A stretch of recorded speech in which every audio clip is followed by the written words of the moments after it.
let me ask you, Prof Dilly, research opportunities, do these exist for doctors in training? Yes, there are lots and lots of opportunities which we can capitalize on. So I'm going to perhaps look at it under different headings, looking at the life course of the career, starting from medical school foundation, and I'll try and do that in 2 to 3 minutes at the very most. So one of the problems we face is that we don't often think strategically about starting to engage with research at a very early stage. But it's becoming clear because I head the faculty's clinical academic training program, and I'm on the national committees as well. What is becoming clear is that it's becoming a lot more competitive. And therefore, if you'd like to have a competitive edge to your CV, you need to think about engaging in research early. And many times people suddenly find when they get to ST6 or ST7, they're thinking of consultant jobs, and suddenly they look at their CVs and they feel it's bare. They then want to engage in research. That's too little, too late. So starting out from medical school, some of us probably have kids who are in medical school already. If you feel they have research potential, get them to engage with service evaluations and audits at a very early stage. If possible, begin to consider review articles or case reports at that very early stage. So that's more informal engagement with research. There's also the more formal engagement that might involve an intercalation where you do 1 year dedicated to research, when you would either end up having a BSc or an MSc, either within your own medical school or outside of your medical school. Once you start cutting your teeth with research at that stage, you have a much higher potential of actually making progress. So post-medical school, you move on to foundation. Again, there are 2 types of foundation trainees. There are the ones who are academic foundation trainees who do 4 months of research during the 2 years of foundation. And that's also very helpful because you have protected time to do research. So consider applying for academic foundation roles.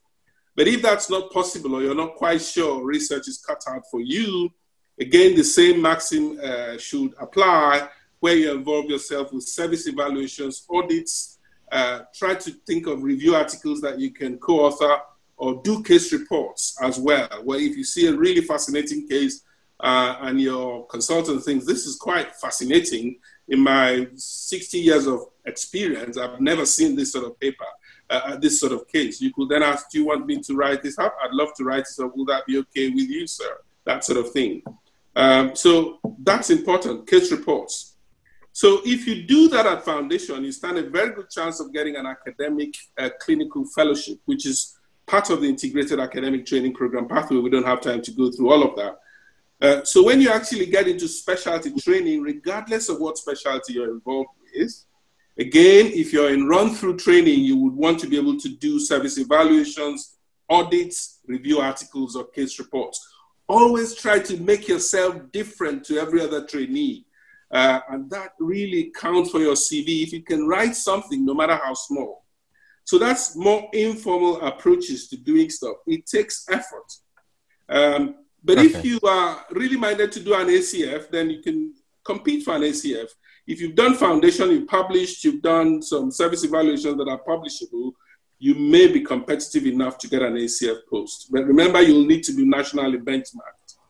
And during that time, you can then do a fellowship, PhD, or if you're not in an integrated academic training program role, you could still apply for a PhD, giving yourself an opportunity to consider yourself for a clinical lectureship in due course, either as part of the IAT or as part of general training. I think so if doctors in training is doctors in training. Yeah, I think it was a second question, and I'll just address that because I think it's linked to this, which is what are the easy ways and easy opportunities for publishing? And the answer is that there's no easy way to publish. There's no easy way to present at international levels. By nature, it requires real hard work. And if you've done any of the things we've just itemized, you're highly likely to have an output that you'd like to submit as an abstract to an international meeting. And you're highly likely to have it accepted, not case reports particularly, but so engage yourself, get stuck in, sacrifice your weekends when you're not on call, no pain, no gain, And I'm sure that if you are determined from the very beginning, you'll do well.